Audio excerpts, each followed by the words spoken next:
এবং মনসা পুজো করে দুধ কলা যা দেওয়া হয় এখানেই দেওয়া হয়। আর এখান থেকে এখানে কখনো কখনো সাপ চলে আসে না?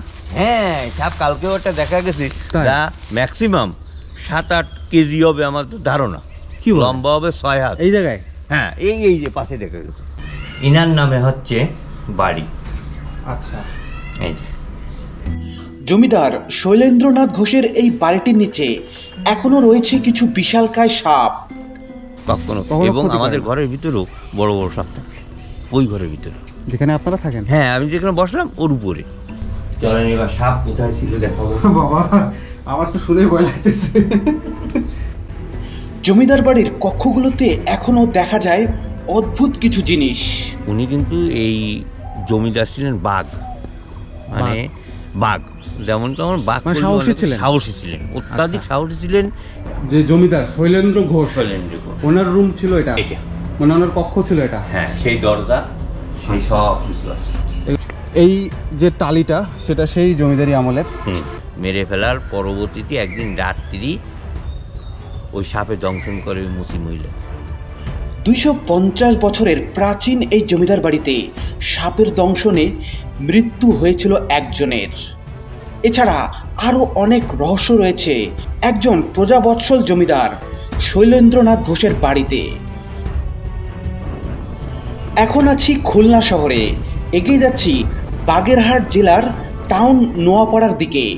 খুলনার এই রূপসা ঘাটটি পার হলেই কিছু দূর আগালেই বাগেরহাট জেলার টাউন নোয়াপাড়া। শৈলেন্দ্রনাথ ঘোষের সেই স্মৃতি বিজড়িত রহস্যময় জমিদার বাড়িটি সেখানেই অবস্থিত। ঘাটটি পার হয়ে এগিয়ে যাচ্ছি কিছু ইতিহাস এবং রহস্যের খোঁজে। তবে আজকের ভিডিওটি আপনাদের সম্পূর্ণ দেখার অনুরোধ রইল, কারণ পুরো ভিডিও জুড়েই থাকছে এই জমিদার বাড়ির অনেক রহস্য এবং অতীতের অনেক ঘটনার কিছু নির্ভরযোগ্য তথ্য, যা ছিল এতদিন অজানা। 10 একর জমির উপর রয়েছে 3টি ভবন। বাড়িটির প্রবেশপথ দোতলা বিশিষ্ট সদর ভবনের মাঝ দিয়ে। এই জমিদার বাড়িতে অতীতের যে এত রহস্য লুকিয়ে আছে সে সম্পর্কে আমার আগে মোটেও ধারণা ছিল না। জমিদার শৈলেন্দ্রনাথ ঘোষ 1952 সালে ভারতে চলে যান। তারপর থেকেই এই জমিদার বাড়িটি এভাবে অযত্নে অবহেলায় পড়ে আছে বহুকাল ধরে। তো ভিউয়ার্স, আমার পিছনেই দেখতে পাচ্ছেন জমিদার শৈলেন্দ্রনাথ ঘোষের স্মৃতি বিজড়িত জমিদার বাড়িটি। এটি মূলত হচ্ছে কাচারি বাড়ি। আগে এখানে লোকজন আসতেন, দাপ্তরিক কাজ হতো, খাজনার কাজ এখানেই হতো মূলত এই এলাকাটির। তো এখন এই ভবনটি একেবারে ঝুঁকিপূর্ণ অবস্থায় আছে। এর উপরের অংশগুলোতে তাকালেই আপনারা বুঝতে পারবেন যে কতটাই ঝুঁকিপূর্ণ এই জায়গাটি। এই যে ভবনের উপরের অংশগুলো এতটাই ঝুঁকিপূর্ণ যে কোনো সময় এটি ভেঙে পড়তে পারে। তাই উপরে যাওয়ার যে রাস্তাগুলো সেগুলো আসলে একেবারে বন্ধ। দেখেন, এরকম প্রাচীন দরজা দেখতে পাবেন আপনারা। বিশাল জানালা দেখতে পাচ্ছি। দেখেন এই জানালাটির আকারটি দেখেন। এই যে রডগুলো মরিচা ধরেছে এখন, কিন্তু জানালাটির কাঠগুলো এখনও বলা যায় ভালো আছে। সিলিংয়ে লোহার বিম দেখা যায়, সচরাচর আমরা যে সকল জমিদার বাড়িতে দেখি তেমনটাই। কাচারি বাড়ি দিয়ে প্রবেশ করলাম জমিদার বাড়ির প্রাঙ্গণে। চোখে পড়ল একটি মন্দির। শুনেছি আজও নাকি জমিদার বাড়িতে হয়ে আসছে মনসা এবং শীতলা পূজা খুবই আনুষ্ঠানিকভাবে। রয়েছে জমিদার বাড়িতে বড় বড় সাপের বিচরণ। জরাজীর্ণ এই কাচারি বাড়িটির দিকে তাকালে মনে হবে যে একসময় এই জমিদার বাড়িটির রমরমা অবস্থা ছিল। এই ভবনটির পাশে লাগোয়া আরেকটি ভবন, যেটি ছিল অতিথিদের জন্য। তার পেছনেই রয়েছে দোতলা বিশিষ্ট আরও একটি ভবন। এই ভবনটির একটি বিশেষত্ব হচ্ছে এটি ভূমিকম্প প্রতিরোধক। বলা হয় এই ভবনটিতেই থাকতেন জমিদার এবং তার পরিবার। কিন্তু এখন এখানে বসবাস করছেন জমিদার বাড়ির পুরনো পুরোহিত রবিন ভট্টাচার্যের পরিবার। পরে জানতে পেরেছিলাম রবিন ভট্টাচার্য, যিনি পুরনো পুরোহিত ছিলেন, 6 মাস পূর্বে তিনি পরলোক গমন করেন। এই সংবাদ শোনার পর আমার মনটি খারাপ হয়ে গেল। ওনার সাথে দেখা করার খুব ইচ্ছা ছিল আমার, কিন্তু এখানে এসে এমন দুঃসংবাদ শুনবো এটা কখনো আমি আশা করিনি। জমিদার শৈলেন্দ্রনাথ ঘোষ তার পরিবারের সদস্যদের যতটা ভালোবাসতেন তেমনি তার প্রজা এবং কর্মকর্তা কর্মচারীদেরও ভালোবাসতেন। ভেতরে প্রবেশ করে মনটা জুড়িয়ে গেল। চারপাশে সবুজ শ্যামল এমন নির্মল পরিবেশ দেখে। এখন এখানে সেই পুরোহিত পরিবারের একজন সদস্য প্রদীপ ভট্টাচার্য, উনার মুখে এই জমিদার বাড়ির অতীত এবং বর্তমানের নানান বিষয় জানার চেষ্টা করব। তিনি খুব আন্তরিকতার সাথে আমাকে সব কিছু ঘুরিয়ে দেখিয়েছিলেন। আমার নাম প্রদীপ ভট্টাচার্য। প্রদীপ ভট্টাচার্য। তাহলে আপনি জমিদার বংশের কি হচ্ছেন? আমি জমিদার বংশের কেউ না, জমিদাররা ছিলেন ঘোষ মশাই। আচ্ছা, আমরা ছিলাম হচ্ছে ব্রাহ্মণ। আচ্ছা, আপনারা এখন জমিদাররা আমার বাবার কাছে শোনা যায় আমরা 33 সালে আচ্ছা। এখানে প্রতিষ্ঠিত হয়েছি বা জমিদাররা আমাদের আনায়ন করেছে। জমিদারের নাম হচ্ছে শৈলেন্দ্রনাথ ঘোষ। আর তিনি 1952 সালে এই সম্পত্তি সব দেবোত্তর করে দেন। হ্যাঁ, দেবোত্তর করে চলে যান। এটা দেবোত্তর করে পাসপোর্ট প্রথা চালু অবস্থায় ওনারা ভারতে গমন করে যান। পুরো পরিবার সহ চলে যান? পুরো পরিবার ধরে চলে যান।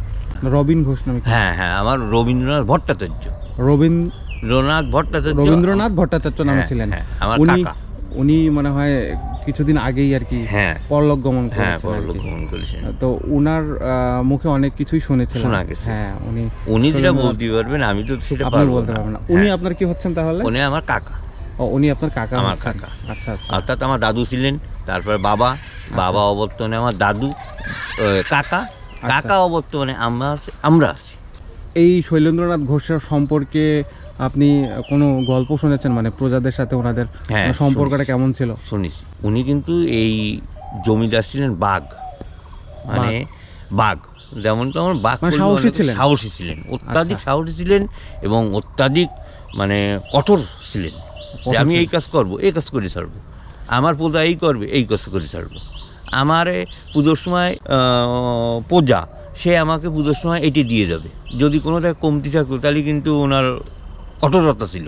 আচ্ছা আচ্ছা আচ্ছা। এখন পুজোর সময় কে দেবে, দেখা যাচ্ছে অমুক জায়গায় অমুক আছে, সে দেখা যাচ্ছে কি 10টা পাঠা দিয়ে যাবে। আচ্ছা। অমুক জায়গায় কিটা আছে কি দিয়ে যাবে, দেখা যাচ্ছে মাছ দিয়ে যাবে, হয় গলদা চিংড়ি, নতুবা পাতাড়ি মাছ, ভেটকি মাছ যাকে বলে, নতুবা কেউ ট্যাংরা মাছ, কেউ বাগদা চিংড়ি, খাজনা হিসেবে দিয়ে যাবে। হ্যাঁ, দিয়ে যাবে পুজোর সময় বহুত লোক খায়, খাওয়া দাওয়া হয়। তার পরবর্তীতে আপনার যাত্রাগান হয়, যাত্রাগানের সময় বহুত লোকজন খায়। ও পাশে হল ঘর ছিল, ও পাশে বাজনদার ঘর ছিল, এধারে পাঠা রাখার ঘর ছিল, এ পাশে ভাড়ার ঘর ছিল। মানে সব মিলায় এই জমিদার বাড়িটা একদম মনে করেন যে একটা রমরমা অবস্থা ছিল। এবং পুজোর অন্তে জমিদারদের ভোগ মানে একটু বাতাসা গুঁড়ো গুঁড়ো করে আর একটু ফুল বেলপাতা ওই খামের ভিতর দিয়ে, তাতে আবার ওজন বেশি না হয় সেই মতো দিয়ে ওনাদের নামে আবার বাড়ি পাঠায় দেওয়া হয় কলকাতায়। ও, কলকাতায় আপনারা প্রত্যেক বছর পাঠান? প্রত্যেক বছর পাঠাতে। ও, নিয়ে যায় কি এটা? এটা ডাক মাধ্যমে যায়। ও, ডাকের মাধ্যমে পাঠান। ওটা কি পাঠান ওটাতে? ওটা ভোগ, অর্থাৎ চিনি বাতাসা গুঁড়ো করে অল্প একটু। আচ্ছা। আর হচ্ছে ফুল থাকে, পুজো দেওয়া যে ফুলটা, মানে এটা একটা রেওয়াজ আর কি। হ্যাঁ, রেওয়াজ। ওনাদের বংশধর যারা আছেন কলকাতায় থাকেন, হ্যাঁ, ওনাদের সাথে কখনো যোগাযোগ হয়? অবশ্যই, চিঠিপত্র যোগাযোগ হয়, ফোনে যোগাযোগ হয়। এখন ফোনে যোগাযোগ। ওনারা কেউ আসেননি তারপরে আইছেন, মানে ওনার ওই ভাইপো, শৈলেন ঘোষের এক ভাইপো আইছে, বেড়াইটা গেছেন এখান থেকে। আচ্ছা। তারপরে শীতলা গাছ আছে, বড় শীতলা গাছ। এই পাশে কোনো বট গাছ আছে নাকি? হ্যাঁ হ্যাঁ, বড় বট গাছ। আসেন যাই। এখন এখানে তো শোনেন, জমিদাররা যেভাবে করেছে বা জমিদাররা যেভাবে করতে পেরেছে আমরা তো পারি না। এখন সেই রেওয়াজ অনুসারে সবটাই টুকটাক করে হয়। আচ্ছা আচ্ছা। তো ভিউয়ার্স, আমরা এখন একটা প্রাচীন বট গাছ দেখতে যাচ্ছি। হ্যাঁ, এটা সেই সময় জমিদারদের মাধ্যমেই আর কি এটা রোপণ করা হয়েছে। হ্যাঁ হ্যাঁ হ্যাঁ। তো এখানে কি কোনো পূজা হয়? হ্যাঁ, শীতলা পুজো, মনসা পুজো, মানে ওই যে সর্পদেবীর পুজো। হ্যাঁ, সর্পদেবীর পুজো এখানে করা হয়। এবং এই যে শিব পুজো শুক্রবারের থেকে শুরু। আচ্ছা। এই শুক্রবারের থেকে এখানে রাত 12টা 1-এর পরে আমরা ভাত রান্না করে, মাছ রান্না করে এখানে ভোগ সরাতে আসবো রাত্রি 12টার পরে।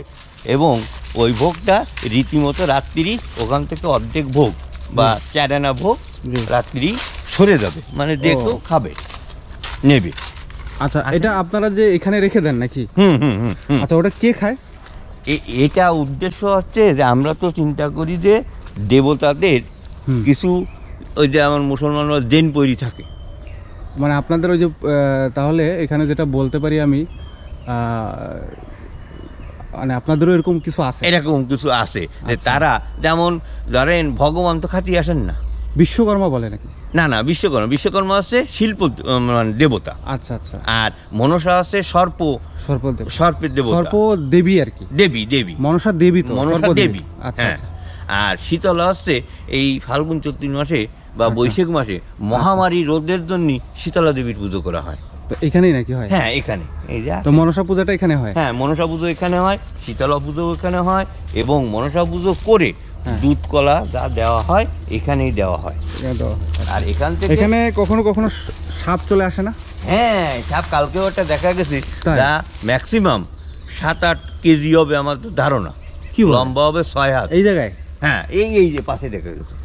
আচ্ছা আচ্ছা, এই পাশে? হ্যাঁ। ও, এই গাছটা হচ্ছে সেই পুরাতন গাছ? হ্যাঁ, এই গাছে থাকে আছে বেশি আপনার তক্ষেত। আচ্ছা আচ্ছা। আর হচ্ছে সাপ, মানে সাপ এখানে বেশি থাকে? হ্যাঁ। আর এই মৌচাকে মধু চাক বাঁধে এখানে। আচ্ছা আচ্ছা আচ্ছা। সর্পদেবীর পূজাটা এখানেই করে? না, এখানে। এই যে আসেন, এই পাশে আসেন। এখানে যে মূর্তি রাখছেন আপনারা, এটা কিসের? হ্যাঁ, এটা বলছি, এই যে সর্পদেবীর পূজা এখানে হয়। ও আচ্ছা, এখানে সর্পদেবীর পূজাটা হয়? এখানে হয়। আচ্ছা আচ্ছা। আর এখানে দুধ কলা দেওয়া হয়। তো দুধ কলা যখন দেন, ওটা রেখে আপনারা চলে যান? হ্যাঁ, রাত্রে। তারপর আসে দেখেন এখানে নেই, কিচ্ছু নেই, একদম পরিষ্কার, সব পরিষ্কার হয়ে যায়? পরিষ্কার হয়ে যায়। এটা প্রত্যেকবারই হয়? প্রত্যেক বছর। কখনো এটা বাদ যায়নি? না। তো আপনাদের ধারণা এটাকে মানে সর্প দেবী যিনি আছেন, হ্যাঁ, মানে সাপ এসে আর কি, এইটা সাপে এসে দুধটা খায়। ও আচ্ছা আচ্ছা আচ্ছা। এবং চাক্ষুষ প্রমাণ আছে, বিগত আমার বাবার আমলে বাবা নিজে দুধ কলা দিয়ে দেখি, মানে সাপ অটোমেটিক চলে এসে। ও, মানে আপনারা দেখছেন? আপনারা কখনো দেখছেন যে এখানে? আমার বাবা দেখিছেন। ও, আপনারা এর মধ্যে? আমি দেখিনি, কিন্তু এমনি সাপ এখানে সবসময় দেখতে থাকে? হ্যাঁ, দেখা যায়।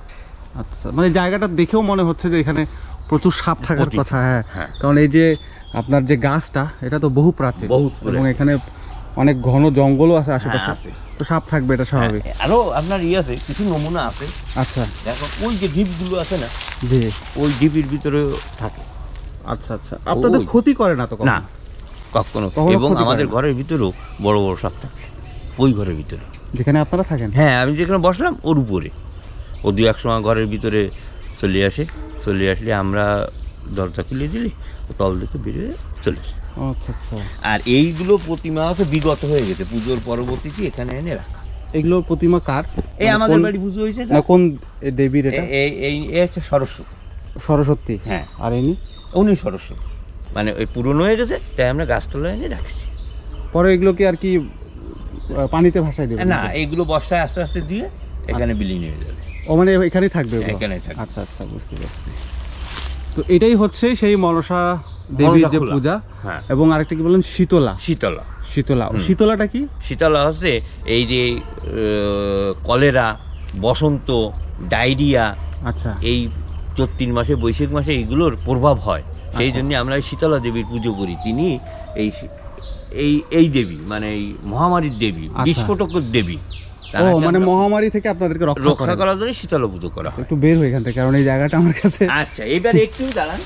আচ্ছা, একটু এই এখানে রাত্রে, এই শুক্র, শনি, রবিবার রাত্রে, রবিবার রাত্রে এখানে ভোগ রান্না করে ভোগ দেওয়া হবে। এইখানে রান্নাটা এখানে করবেন? না, রান্না করবো মন্দিরে। ভোগানে রাখবেন এখানে? ভোগানে রাখবো এখানে। আচ্ছা, এখানে মাছ দেব, রসগোল্লা দেব। আচ্ছা, আর আপনার দুধের চরু রান্না দেবো, ঘৃত পরমান্ন বলে। তারপর ডাব দেব, পানের খিলি দেব, 2টো রসগোল্লা দেব, দিয়ে এখানে সুন্দর করে আসন পাতাবো। আসন পাতায় আমরা কলার পাতার সুন্দর করে পাতবো, পাইতে ওখানে ঢাকা দিয়ে একটা ডাবের জল রেখে আমরা এখান থেকে চলে যাব। সকালে এসে দেখো, কোনো বছর 4 আনা থাকবে না, কোনো বছর 4 আনারও একটু কম থাকবে না। আচ্ছা, এইভাবে আমাদের মানে কিছু না কিছু যাবে, বাদ পড়ে যায়, নিয়ে যায়। এটা কে নিয়ে যায়? এটা বিভিন্ন রকমের কিছু আছে, কিন্তু রাত্রি এসে আমরা ওইভাবে দেখিনি। আপনারা দেখেন না, জাস্ট খালি রেখে যান? হ্যাঁ, রেখে যান। তারপরে আপনার যাতে খুশি খেতে পারে, কোনো বিষয়, কোনো সমস্যা নেই। না, যেটা দেখি না। এটা কবে হবে? কালকে হবে না, এটা হবে আসলে রবিবারে রাত্রে। রবিবার রাত্রে, হ্যাঁ। তো ভিউয়ার্স, এই সেই বট গাছ, এই বট গাছেই সর্পদেবীর পূজা করা হয়, মানে মনসা পূজা করা হয়। হ্যাঁ, তো মনসা পূজা এখানেই হয় এবং এখানে প্রচুর সাপ তো এখনো আছে মনে হয়, সবসময় এখানে তাদের একটা আসা যাওয়া দেখা যায় এবং আস্তানা, ও মানে পুরাটাই আস্তানা। কিন্তু আপনাদের কখনো ক্ষতি করে না? কিন্তু এর বড় একটা রেকর্ড আছে। আচ্ছা, রেকর্ড আছে কি, মন্দিরের সামনে, ও বাড়ির ভিতরে যে মন্দির, ওই সামনে এক মুসি মহিলা বসবাস করতেন। হ্যাঁ, ওই মুসি মহিলার স্বামী ছোট ছোট বাচ্চা সাপ মারিছিল মেলা কয়জন। আচ্ছা, 10-15টা সাপ মুসি মহিলার স্বামী মেরে ফেলছিল। আচ্ছা, মেরে ফেলার পরবর্তীতে একদিন রাত্রি ওই সাপে দংশন করে ওই মুসি মহিলাকে। উনি কি বেঁচে নাই এখন? উনি সঙ্গে সঙ্গে মারা গেছেন। মারা গেছেন সাপে দংশন। কতদিন আগে এটা? এটা ধরেন 10-12 বছর আগে। এটা হচ্ছে সব থেকে স্মরণীয় ঘটনা। এটা ওনার বাসাটা কোথায়? বাসা না, উনি ওই মন্দির বারান্দায় থাকতেন। ও মানে উনি ওইখানে আর কি এমনি থাকতেন আর কি? হ্যাঁ, মানে ওনার বাসা বাড়ি ছিল না? না, ডালাকুলো বলতেন, ওখানে থাকতেন। ওই বাচ্চা সাপ মারা যাওয়ার পরবর্তীতে ওনাকে ওই সাপে দংশন করে রাত্রি। মানে বাচ্চা সাপের হয়তোবা যে মা, হ্যাঁ, ও হয়তোবা দংশন করার পরে স্বামীকে ডাক দিল, দেখো যে আমার জ্বলে যাচ্ছে কেন, কি হয়েছে? হ্যাঁ, উঠে তো আস্তে আস্তে নীল বর্ণ হয়ে গেল। মানে ওনাকে আর বাঁচানো যায়নি? বহুত খুবই। এটাই হচ্ছে সব থেকে বড় ক্ষতি বলতে একটাই, আর ক্ষতি হয় না। তো আমরা এখন ওই পাশে যাই। আর এটা হচ্ছে সেই জমিদারদের গাছতলা, অর্থাৎ মনসা খোলা। এটা সেই জমিদারি আমল থেকে হয়ে আসছে আর কি। কালকে যে সাপটা দেখা গেছে এখানে, মানে সাপ এখানে দেখা গেছে? ও, ছায়াত। কত বড় হবে ওটা? ছায়াত 6 হাত। ও বাবা, মেলা বড়। এগুলো কি সাপ? এগুলো কি অজগর সাপের? না, এই কালকে যেটা দেখা গেছে এটা আছে পদ্মকেউটো, এটা একটু ছোট। আর ছায়াত সাপ দেখা গেছে এটা দাঁড়াস। আচ্ছা, দাঁড়াস। ছায়াত সাপ এখানে দেখা গেছে। 6 হাত সাপ এখানে দেখা গেছে? হ্যাঁ, একদম আপনার এখান থেকে ওই পর্যন্ত এখানে থাকার কারণ হচ্ছে জঙ্গল আছে, এই জন্য এরা এখানে থাকে। আর পদ্মকেউটো, খয়ে কেউটো, গক্ষুরো, কালনাগ, এগুলো আপনার 6 হাত হয় না, এগুলো 2.5 হাত, 3 হাত, 3.5 হাত, এর বেশি আর হয় না। কোনোটার গায়ে ফুট দেওয়া, কোনোটা হচ্ছে পুরামাটির রঙের, কোনোটা হচ্ছে আপনার ওই এস মাথার পরে এস দেওয়া, হানা ধরে এই কাজে। আচ্ছা, বুঝলেন? এইভাবে এখান থেকে প্রচুর সাপ দেখা যায়। এই যে পুরো ঘন জঙ্গল এই পাশে যেটা দেখা যাচ্ছে, এগুলো পুরোটাই তো ওনাদেরই ছিল? কিন্তু ওই সময় জমিদারি আমলে এগুলো কি ব্যবহার করতো? না, আপনার এখানে সব ওই নারকেল গাছ, আম, মানে বাগান বাড়ি ছিল, সব বাগান বাড়ি ছিল। কিন্তু এখন পুরো জঙ্গল হয়ে গেছে। ভিউয়ার্স, আমরা সেই জমিদারি আমলের একটি টালি দেখব, যেটা ওনাদের নিজস্ব যে ভাটা ছিল ওইটার, সেখানে তৈরি করা হতো। এই যে দেখেন, এই যে টালিটা, সেটা সেই জমিদারি আমলের। এটা তো এগুলো অনেকগুলো সংখ্যায় আছে না? অনেকগুলো আছে। এগুলো সেই সময় তৈরি করা হয়েছে? তো সেই টালি এখনো যে আছে, খুব মজবুত অবশ্যই। এগুলো কি বাসা বাড়িতে ব্যবহার করা হতো? হ্যাঁ, এই বারান্দায়, এখানে বারান্দা ছিল। আচ্ছা, এই বারান্দায় ব্যবহার ছিল। তো আপনি বলতে পারেন একটা টালির দাম কত ছিল তখন? এই সম্পর্কে কোনো ধারণা আছে? না, বলতে পারেন না। তবে এখন পাওয়া যায় না। এই টালি তো পাওয়া যায়? এই টালি পাওয়া যায় না। তো এইখানে কোথাও ব্যবহার করা হয়েছে? এই যে বারান্দা, তাহলে ভিতরে ঢুকলে দেখতে পাবো আমরা? না, বারান্দা এখন নাই, এই টালি খুলে রাখেছে। আচ্ছা, এই বারান্দাতেই টালিগুলো ছিল? হ্যাঁ, এইখানে ছিল। আচ্ছা, বুঝতে পারছি। তো এগুলো খুলে আপনারা এখানে রাখছেন? হ্যাঁ, রাখি। এই হচ্ছে জমিদারদের আরেক রকম টালি, ছোট টালি এটা আর কি। হ্যাঁ, কান্নিশি দেওয়া থাকতো এইভাবে, ঠিক এইভাবে দেওয়া থাকতো, এইভাবে। এটা ছোট টালি আর কি। হ্যাঁ, মানে ওনাদের আকার অনুযায়ী ওনারা সব রকম টালি তৈরি করতেন। আর ওনাদের ইট এখনো কত সুন্দর কালার দেখেন, কত সুন্দর। এখনো তো মনে হয় যে এই যে আমরা এখন যে ইটগুলো তৈরি করি, সেগুলোর চেয়ে অনেক মজবুত হওয়ার কথা, যেটা দেখে মনে হচ্ছে। হ্যাঁ, কিন্তু আপনি সাপের কথা বলছেন, একটু ভয় লাগতেছে। হ্যাঁ, আমি সেটাও দেখাবো। সাপ দেখাবেন? না, তার থেকে যেত আমি দেখাবো। হ্যাঁ, এই আছে আপনার জমিদার ভিতরের বাসা। হ্যাঁ, ভিতরে এর উপরেরটা চাকতেন আছে জমিদার বাবু। এগুলো তো যেটা শুনছি যে ভূমিকম্প প্রতিরোধক। হ্যাঁ, ভূমিকম্প এর মধ্যে কি হয়েছিল? কোন রকম ফাটল কিছু হয় না? ভিউয়ার্স এই যে উপরে সিঁড়ি আছে, সিঁড়ি সেই প্রাচীন সিঁড়ি, হ্যাঁ এখনো সেইভাবে আছে, কোনো মেরামত হয় নাই। সেই প্রাচীন সিঁড়ি দিয়ে উপরে উঠছি। হ্যাঁ এবং এইটা এই সিঁড়িটা মোটামুটি এখন বলা যায় যে ঠিক আছে আর কি, ঠিক আছে, বাকিগুলো ঠিক নাই, না রক্ষণাবেক্ষণ করছেন আর কি। এইখানে থাকবেন হচ্ছে জমিদার বাবু, এই জমিদার বাড়ির এই খোপটা, যে জমিদার শৈলেন্দ্র ঘোষ, শৈলেন্দ্র ঘোষ, ওনার রুম ছিল এটা, এটা মানে ওনার কক্ষ ছিল এটা। হ্যাঁ সেই দরজা, সেই সব কিছু আছে। এই কক্ষটা কি বন্ধ থাকে? হ্যাঁ ওই চাবি আমার ওই কাকার কাছে আছে। ও আচ্ছা, যিনি মারা গেছেন ওনার দ্বারে আছে। তো এই কক্ষটা তো এমনিতে দেখা যায় ভিতরে, হ্যাঁ দেখা যায়, এই যে ভিতর থেকে দেখা যাচ্ছে ফাঁকা পড়ে আছে। তো আপনি এখানে আসেন, এখানে এটা জানলা দিয়ে দেখি।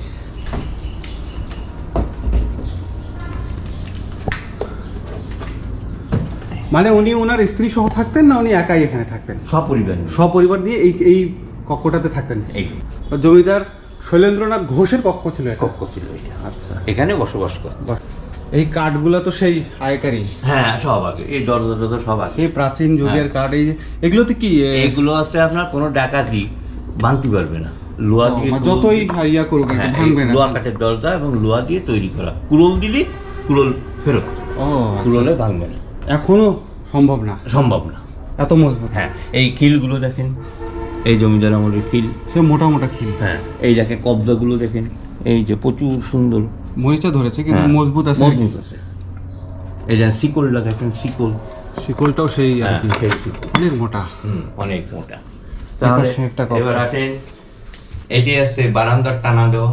ও এটা এটা এই বিল্ডিং ওয়ালের সঙ্গে ওই পাশে বারান্দার সঙ্গে টানা দেওয়া। মানে এটাতে কি হয় একটু আমাকে বুঝাই বলতেন? ওই বারান্দাটা ওই পাশে হেলে কোনোদিন যাবে না, পড়ে যাবে না, কোনো পড়ে যাবে না আর কি, এখান থেকেই টানা দেওয়া। আচ্ছা, এখন কি এটা কাজ করে? না, আগে কাজ করতে। আগে কাজ। চলেন এবার সাপ কোথায় ছিল দেখাবো। বাবা আমার তো শুনে ভয় লাগতেছে। ছিল এই কক্ষে, এটাতে? আপনার সামনে এটাতে? ও সাপ এখানে আসতো, আসে সে সময় করে আমরা থাকতাম না, না থাকার কারণে ওরা এখানে এসে শুয়ে থাকতো বা খাবার খুঁজতো। আচ্ছা, তারপরে ওরা যদি আমরা টের পেতাম, হ্যাঁ হ্যাঁ, তাহলে ঘরের ভিতরে দরজা খুলতাম, ওরা সেই এইভাবে ঠেলে উঠতো। কি মারাত্মক! ঠেলে ওঠার পরবর্তী বেরোতে হবে, কি করা, তখন এখান থেকে ঘুরে এই ওয়ালের গাছ থেকে ওই কক্ষ থেকে এখান থেকে বেরিয়ে যেত। ওই যে গর্ত, থেকে ওই যে গর্ত দেখি, ওই যে গর্ত দেখছেন, হ্যাঁ ওখান থেকে গর্ত দিয়েই সাপটি বের হয়ে যেত আর কি, তখন আর এখান থেকে বাইরে চলে যেত। আচ্ছা, এই গর্ত দিয়ে বের দিক থেকে বের হয়ে যেত, এখান থেকে বেরিয়ে। তাহলে এটা ওদের রাস্তাই ছিল আর কি, রাস্তায় আসা যাওয়ার রাস্তা ওরা নিজেই বের করছে আর কি। বুঝতে পারছি, তো খুবই ভয়ঙ্কর ব্যাপার তো, মানে আপনাদের কখনোই কোনো ক্ষতি হয়নি না, কিন্তু তার পরবর্তী আমরা এই ঘরে বসবাস করার পর থেকে আর দেখা যায়, এখানে বসবাস করার পর থেকে দেখা যায়। আর বিগত 1 বছর আগে এখানে একটা খোস পাওয়া গেছিল, সাপের খোস, হ্যাঁ এখানটায় পাওয়া গেছে। তাহলে এখানে অবস্থান ছিল তাদের, এর তলে থাকতে পারে, থাকতে এর তলে, বিক্ষোভের তলে, এর তলে একটা ফ্লোর আছে, ওই ফ্লোরটার জন্যই আর কি ওই ভূমিকম্প হলে তখন আর ক্ষতি করতে পারবে না। এই ফ্লোরের পরে এই রাউন্ডটা গাঁথা। ও আচ্ছা আচ্ছা, বুঝলেন, এই রাউন্ডটা গাঁথার পরে এই বিল্ডিং উপরে তোলা। হ্যাঁ এখনো তো টিকা রাখতে পারে? হ্যাঁ এখনো সেইভাবে আছে, কোনো সমস্যা নেই। তো ভিউয়ার্স, আমরা এই ভবনটির একেবারে উপরের যে অংশ সেখানেই যাচ্ছি। সেই উপরের অংশটি যাওয়া হয়নি, বাদ পড়েছে। তো আমি ওনাকে বললাম যে আমি উপরে দেখতে চাই, তো উনি নিয়ে যাচ্ছেন। তো খুবই এটি ঝুঁকিপূর্ণ উনি বললেন, খুব সাবধানে ওনারাই উঠাচলা করেন উপরে, তবুও যাচ্ছি। দেখেন এই যে ভিউয়ার্স, আমরা চলে আসছি সেই ছাদে এখানে। হ্যাঁ এই সেই লক্ষ্মীনারায়ণ ঠাকুর, আচ্ছা ইনার নামে এই বাড়িটা লক্ষ্মীনারায়ণ, উনি যে দেবোত্তর করে গেছেন। হ্যাঁ লক্ষ্মীনারায়ণ নামে, এই যে ইনার ওই বিগ্রহের নামে। এই বিগ্রহটা কি সেই আগেকারই? হ্যাঁ সেই জমিদারদের। ও আচ্ছা। এবং ওনার এখানে একটা মস্ত বড় জিনিস আছে, শিব ঠাকুর। আচ্ছা, শিব ঠাকুরটা উচ্চতা আপনার এটুকু হবে। আচ্ছা, এই শিব ঠাকুরকে পুজো করতে করতে প্রত্যেক দিন তেল মাখানো হয়, ঘি মাখানো হয়, সরু হয়ে গেছে, ক্ষয়। কোথায় এটা আছে? এখানে আছে, দেখা যাবে? হ্যাঁ যাবে। চলেন দেখি তাহলে। তবে একটু দেরি হবে, আমি চ্যান না করে ঢুকবো না। ও আচ্ছা, বসলাম, সমস্যা নেই আমি। হ্যাঁ, এই পরিবারের যারা আছেন অবশ্যই ওনারা দেখবেন, অবশ্যই দেখবেন, অবশ্যই ওনারা দেখবেন।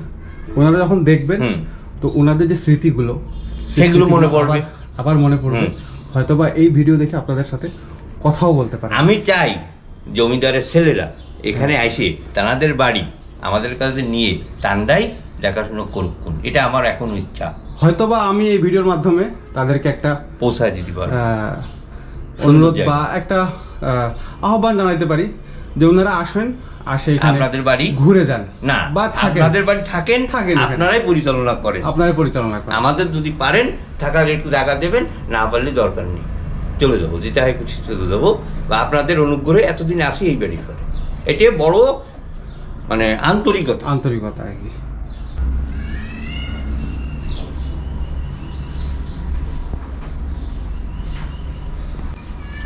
ইনার নামে হচ্ছে বাড়ি। আচ্ছা, এই যে এনার নাম হচ্ছে বিষ্ণু ঠাকুর, নারায়ণ, বিষ্ণু নারায়ণ। হ্যাঁ, আচ্ছা, এই চক্রকাটা বিষ্ণু নারায়ণ, এটা সেই সময়কার জমিদারের বাবা, মানে শৈলেন্দ্রনাথ ঘোষের বাবা, মনমোহন ঘোষের। হ্যাঁ, উনি এটা আর কি বাড়ি। আচ্ছা আচ্ছা, তারপর হচ্ছে ওনাদের এই শিবলিঙ্গ, শিব। আচ্ছা, এই শিব তেল এবং ঘি মাখতে মাখতে দেখেন শুরু হয়ে গেছে, এটা সেই সময়কার। হ্যাঁ, শৈলেন্দ্রনাথ ঘোষের বাবার। ওনার নামটা কি? মনমোহন ঘোষ। হ্যাঁ, শৈলেন্দ্রনাথ ঘোষের বাবার মনমোহন ঘোষ। আচ্ছা, এই বুঝতে পারছি, এই যে অটোমেটিক তেল আর ঘি মাখতে মাখতে শুরু হয়ে গেছে দাদা। আচ্ছা, এটা সেই যুগ থেকেই আর কি এটা ক্ষয় হয়েছে আর কি। আচ্ছা, এই আর ইনি আছেন নারায়ণ। আচ্ছা, আর আমি লক্ষ্মী দেখাচ্ছি। ঠিক আছে। তো এই সব যে আপনারা দেখলেন, এইসব জিনিস সেই জমিদারি আমলেরই, অনেক প্রাচীন। এগুলো এখনো এখানে সংরক্ষণ করে রাখা হয়েছে। তো এটা হচ্ছে লক্ষ্মী দেবী। হ্যাঁ, এবং বাড়ি লক্ষ্মী নারায়ণের নামে বর্তমানে রেকর্ডও আছে, দলিত আছে, মানে দেবোত্তরা। লক্ষ্মী নারায়ণ এটাই হচ্ছে লক্ষ্মী নারায়ণ। লক্ষ্মী, এই আছে নারায়ণ। আচ্ছা, ইনি হচ্ছে লক্ষ্মী এবং ইনি হচ্ছে নারায়ণ। আর এটা হচ্ছে শিবলিঙ্গ। হ্যাঁ, এটা আকারে একটু ছোট আর কি। হ্যাঁ, মাপে ঠিক আছে। হ্যাঁ, মাপে ঠিক আছে। এটা শিবলিঙ্গ। এগুলো সব হচ্ছে সেই সময়কার। পরবর্তী কাল। এটা কি সেই সময়কার না? পরে আর কি আমরা এই করছি, কারণ বিভিন্ন পুজো হয় তো। আচ্ছা, আমরা এটা আইনে প্রতিষ্ঠিত করেছি। প্রতিষ্ঠিত করে এখন পূজা পার্বণ চলে। এটা হচ্ছে এখনকার সময়। আর ওগুলো সব আগে। হ্যাঁ, সব আগে। তো এই মন্দিরটা তখনও ছিল? হ্যাঁ, ছিল। কিন্তু এই ঠাকুর, এটাই কি ঠাকুর বাড়ি ছিল? না, ঠাকুর ঘর ছিল সামনে মন্দির। এটা কি ছিল তাহলে? এটা ছিল ওনাদের একটা কক্ষ। এমনি কক্ষ ছিল। হ্যাঁ। জমিদার বাড়ির এত পুরনো জিনিস দেখে এবং অতীত ইতিহাস শুনে রীতিমতো অবাকই হয়েছিলাম। ধন্যবাদ প্রদীপ দাদাকে এত আন্তরিকভাবে সবকিছু উপস্থাপন করার জন্য। জমিদার বাড়ি থেকে একটু দূরে গেলেই এখনো দেখা যায় সেই সময়কার তৈরি ইউনিয়ন স্বাস্থ্য ও পরিবার কল্যাণ কেন্দ্র। এখন এগিয়ে যাচ্ছি সেই প্রাচীন ঘাট নীল সরোবর দেখার জন্য। কিছু দূর আগানোর পর দেখতে পেলাম সেই নীল সরোবর ঘাটটি। জমিদার তার স্ত্রীকে অনেক ভালোবাসতেন। তার নাম ছিল নীলা। ভালোবাসার নিদর্শন হিসেবে 1938 সালে এই ঘাটটি নির্মাণ করিয়েছিলেন এবং পুকুরটি খনন করিয়েছিলেন, যার নাম দেয়া হয়েছিল নীল সরোবর। তো ভিউয়ার্স, আজকের এই ভিডিও সম্পর্কে আপনাদের কোনো তথ্য এবং মতামত থাকলে তা অবশ্যই কমেন্ট বক্সে জানাতে ভুলবেন না। এবং আমার এই চ্যানেলটিতে নতুন হয়ে থাকলে অনুগ্রহ করে চ্যানেলটি সাবস্ক্রাইব করে রাখবেন।